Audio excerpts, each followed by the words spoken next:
Yes, this is the Biden surcharge at work, forcing the American people to pay a premium just to live, cradle to grave, daylight to dark.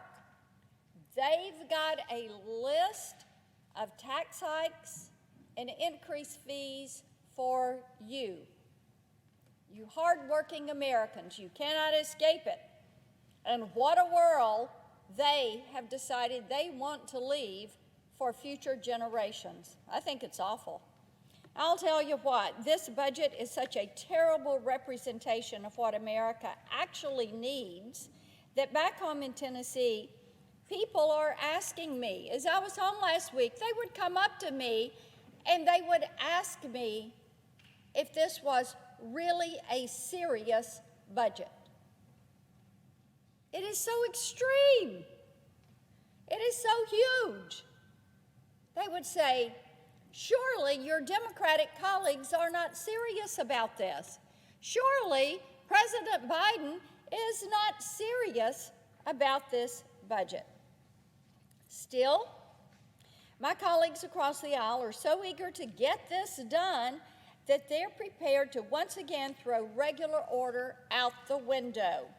My Democratic colleagues are living in an alternate reality. It's the only explanation for why they continue to insist that this country will be better off under a government that strips away your freedoms rather than guaranteeing them and tries to tell you how to live your life every minute of every day, from the time your feet hit the floor in the morning to the time you brush your teeth and get in bed at night. No, when it comes to the Biden administration, big government is their theme, not only of the day, but of every day.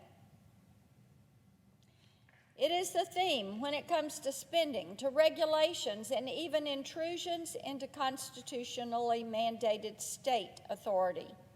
Before the state work period, the majority leader indicated that he intends to use this month to shove through yet another wish list item.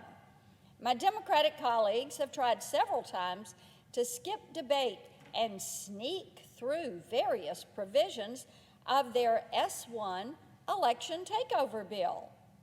They tried to do this for the same reason President Biden released his disastrous budget on a Friday, after everyone had already left town. It's because the bill could not survive a fair news cycle once the American people knew what was in it. And to my Democratic colleagues, remember, the American people know after we went through Obamacare and the Affordable Care Act that the current Speaker of the House then had said, well, we have to pass this bill so we can read it and find out what is in it. They know that that is the way you like to operate. I'm sure many of my colleagues on the other side of the aisle would dispute my characterization of the bill. So for the benefit of the record, let's go through a few of the provisions they're absolutely convinced will somehow expand freedom and secure our elections. So this is what you will find in their S1 election takeover bill. It would require states to allow ballot harvesting and no excuse mail-in balloting, which we know from experience will open the door to fraud. We know this. So are they intentionally trying to open the door for fraud? You're right. People are correct in asking that question. It would also overrule state-level voter ID laws, another great way to guarantee rampant fraud. So yes, you heard me correctly. They want the federal government to tell your state that you cannot require someone to prove their identity, to show an ID, in order to do what? Vote in an election. How about that? it would weaponize the FEC against minority parties, mandate donor disclosure, and require the federal government to match private contributions. You heard me right.